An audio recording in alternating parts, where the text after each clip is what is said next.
भादो का महीना, कृष्ण पक्ष की अष्टमी तिथि, रात्रि के 12 बज रहे हैं और भगवान कृष्ण का प्रागट्य हुआ। बोल गोपाल कृष्ण भगवान की। वसुदेव जी कहते हैं इसकी जितनी संतान होगी मैं तुम्हें ला कर दूंगा। छोड़ दिया। पहला पुत्र हुआ, कंस को ले जाकर दिया। कंस ने कहा मुझे क्या करना पहले से, मेरा तो 8वां दुश्मन है, ले जाओ। नारद को रह जा। 8 मोती की माला लेकर नारद जी ने जाकर ज्ञान उपदेश दिया। पहला ही 8वां हो सकता है, 8वां पहला हो सकता है।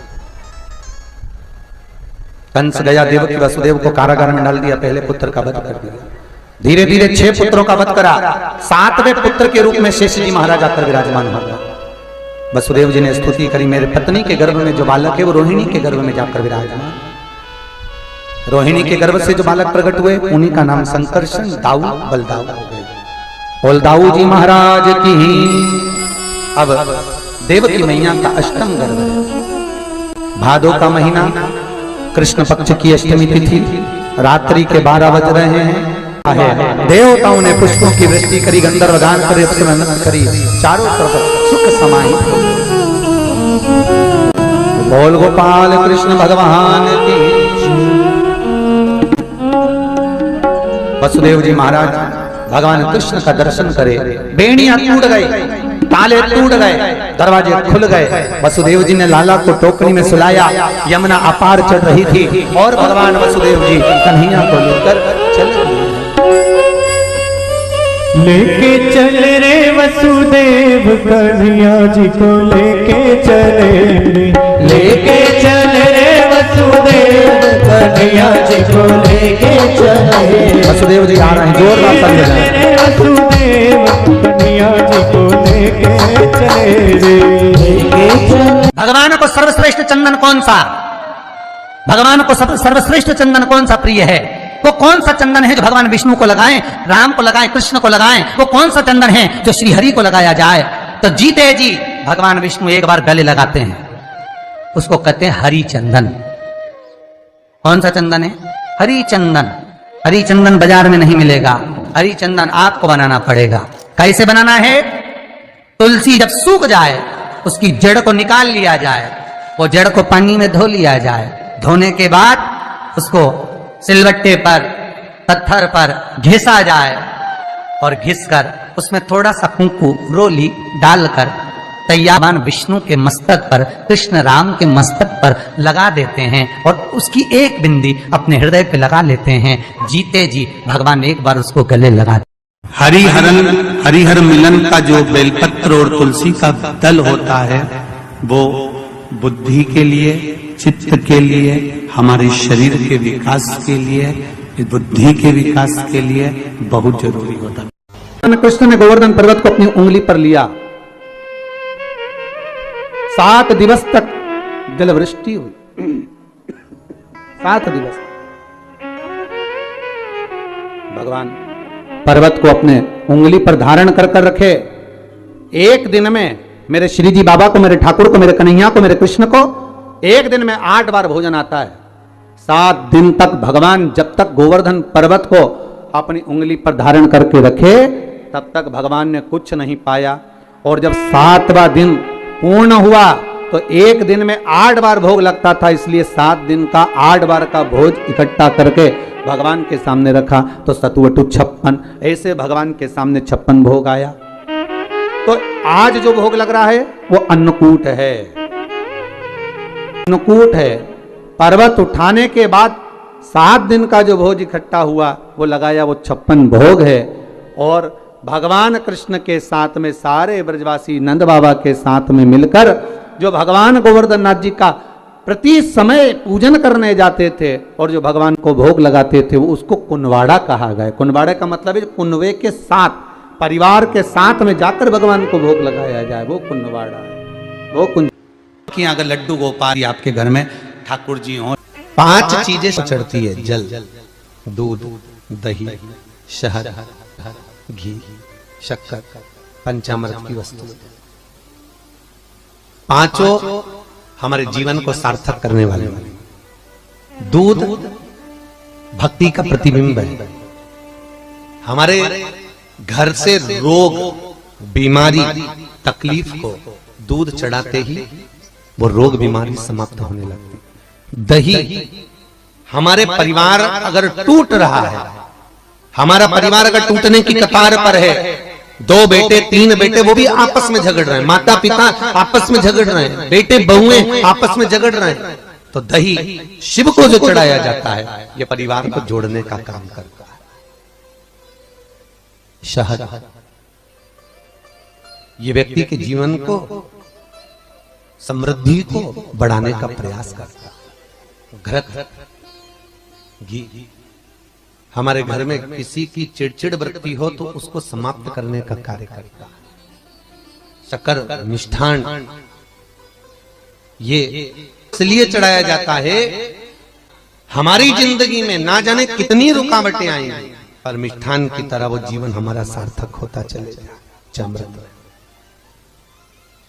पंचामृत और चरणामृत दोनों को लेने का तरीका भी अलग अलग है। आप लोग लेते हैं, कभी मंदिर जाते हैं, पंचामृत चरणामृत, सत्यनारायण की कथा करवाओ, देवी जी के मंदिर में चौकी करवाओ, कुछ भी पूजन पाठ होती है तो चरणामृत और पंचामृत दोनों मिलता है। आप लोग लेते होंगे। जब पंचामृत दिया जाता है तो लेने वाले को भी सोचना चाहिए कि किस तरह से लेना है। जब पंचामृत दूध, दही, शहद, घी, शक्कर जो मिला हुआ रहता है, उसको जब हम लेते हैं तो उसको लेने के बाद में अपने हाथ को हम हृदय से लगाते हैं। किस चीज को लेने के बाद?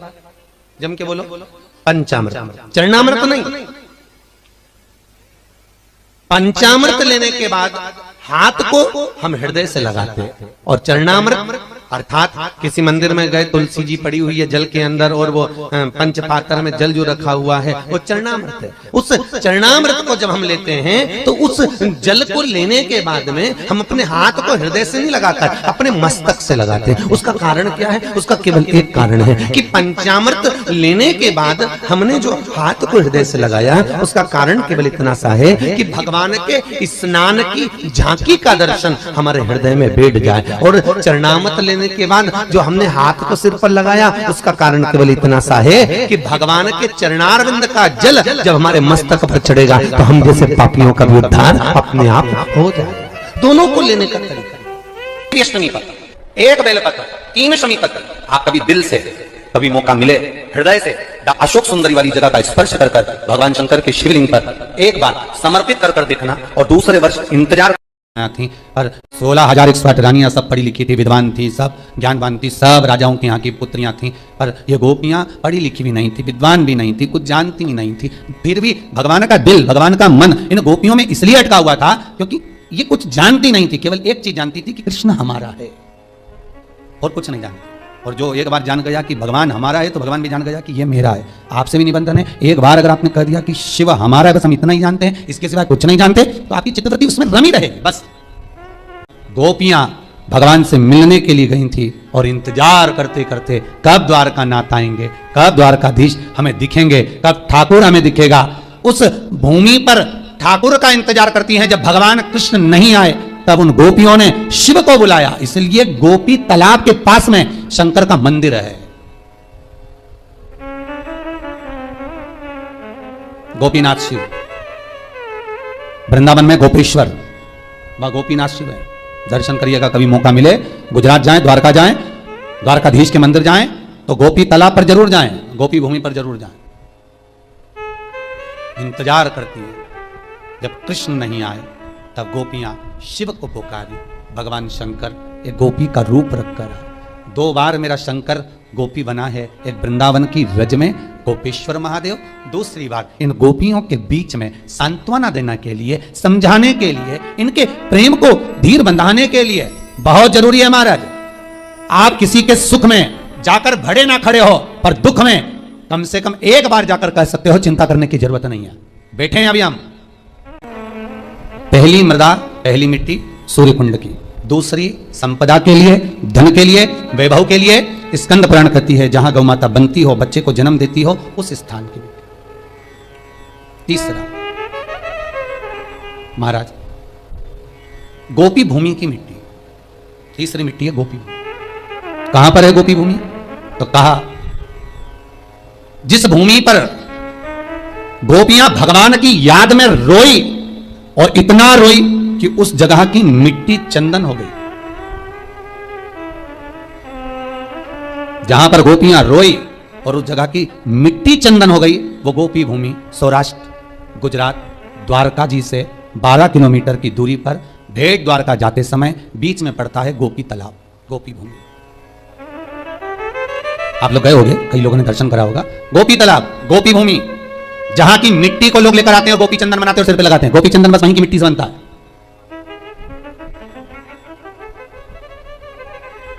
तीसरी मृदा गोपी भूमि, जिस भूमि पर गोपियां भगवान से मिलने के लिए गई थी और इंतजार करते करते कब द्वारकानाथ आएंगे, कब द्वारकाधीश हमें दिखेंगे, कब ठाकुर हमें दिखेगा, उस भूमि पर ठाकुर का इंतजार करती हैं। जब भगवान कृष्ण नहीं आए तब उन गोपियों ने शिव को बुलाया, इसलिए गोपी तालाब के पास में शंकर का मंदिर है। वृंदावन में गोपेश्वर, वहां गोपीनाथ शिव है। दर्शन करिएगा, कभी मौका मिले, गुजरात जाएं, द्वारका जाएं, द्वारकाधीश के मंदिर जाएं तो गोपी तालाब पर जरूर जाएं, गोपी भूमि पर जरूर जाएं। इंतजार करती हैं, जब कृष्ण नहीं आए तब गोपियां शिव को पुकारी। भगवान शंकर एक गोपी का रूप रखकर है। 2 बार मेरा शंकर गोपी बना है, एक वृंदावन की रज में गोपेश्वर महादेव, दूसरी बार इन गोपियों के बीच में सांत्वना देने के लिए, समझाने के लिए, इनके प्रेम को धीर बंधाने के लिए। तीसरी मृदा है गोपी तालाब की, गोपी भूमि की मिट्टी, जहां पर भगवान कृष्ण प्रकट नहीं होते। सबसे पहले उस भूमि पर शंकर को जब गोपियों ने रुदन किया और रोती हैं तो गोपियां कहती हैं, कृष्ण यदि सुन सकते हैं तो केवल शंकर की सुन सकते। तो गोपियां शिव को बुला लेती हैं, बाबा आप पधारो। शास्त्र कहता है इस भूमि पर गोपियों ने बेलपत्र को तोड़कर भगवान शिव को समर्पित करा है। गोपी चंदन के नयन अश्रु से जो चंदन उत्पन्न हुआ था, जो मिट्टी हुई थी, उसका शिवलिंग का निर्माण कर उसकी पूजन करिए। उसी शिवलिंग में से शंकर प्रकट हुए। 3 जगह की मिट्टी का स्मरण, सूर्य कुंड, गौबंदने का स्थान, तीसरा गोपी तल, वहां पर शिव की आराधना करी। भगवान शंकर जब प्रकट हुए उस पार्थिव शिवलिंग में से, भगवान जब निकलते हैं बाहर, प्रकट होते हैं बाहर, पूछा गोपियों तुम्हें क्या चाहिए, किस लिए तुमने मुझे पुकारा है। तब शंकर भगवान ने जब गोपियों से पूछा तो गोपियां कहती हैं हम कृष्ण को पुकार रहे हैं, वो आते ही नहीं है।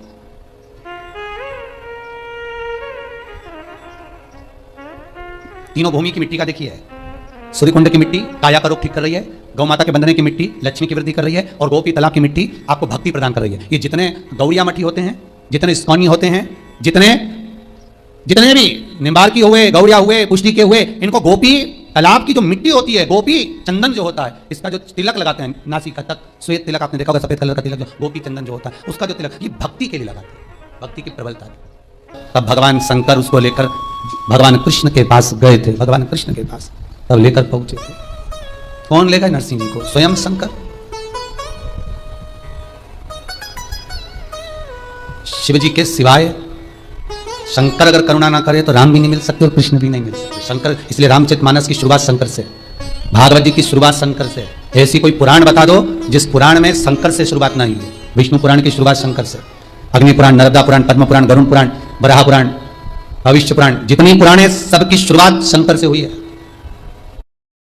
चिंता मत करो, भगवान शंकर तुरंत भगवान कृष्ण को बुलाए। गोपी भूमि पर कृष्ण और शिव दोनों का दर्शन हो गया, दोनों का दर्शन। इसलिए गोपी तालाब की ये भूमि की मिट्टी जीवन का सुख देने वाली है। महाराज जो परसों टाला जा रहा है, परसों की जगह नरसों टाला जा रहा है कि परसों हो जाएगा, नरसों हो जाएगा। रोज तुम उसको फोन लगा रहे हो, रोज आप निवेदन कर रहे हो, रोज आप विनती कर रहे हो, रोज आप निवेदन कर रहे हो, तो काम नहीं हो रहा। गोपी चंदन लेकर आइए, उस गोपी चंदन को गलाकर शंकर के शिवलिंग पर लगाइए, त्रिपुंड, उसी त्रिपुंड की उंगलियों को अपने वक्ष स्थल पर लगाकर उस व्यक्ति से बात करने जाओ। अब कोई दिन नहीं टलेगा, उसी दिन मिलेगा, टल नहीं सकता। छप्पन भोग आरोगने की सामर्थ्यता केवल 3 देवताओं को है। कितने देवता खा सकते हैं 56 भोग? केवल 3। पहले नंबर पर श्री हनुमान जी महाराज, जिनको माता सीता ने खिलाया।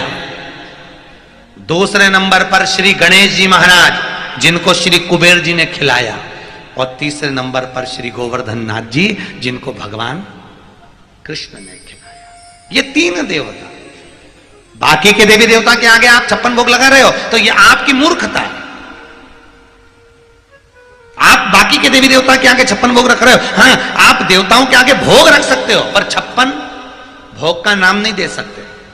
कई लोग कहते हैं आज देवी जी के मंदिर में 56 भोग लगे, तो ये आपकी गलत बात है।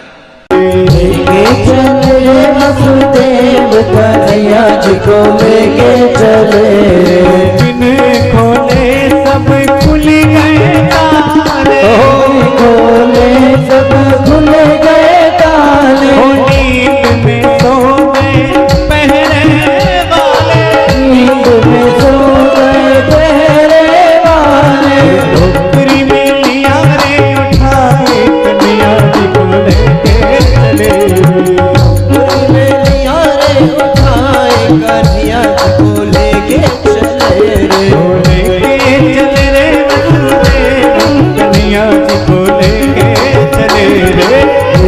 चले वसुदेव कन्हैया जी को लेके चले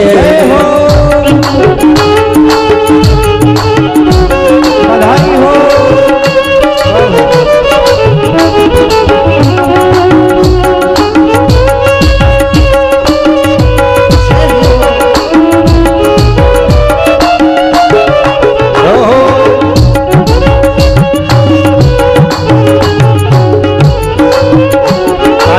स्वागत करें भगवान पधार।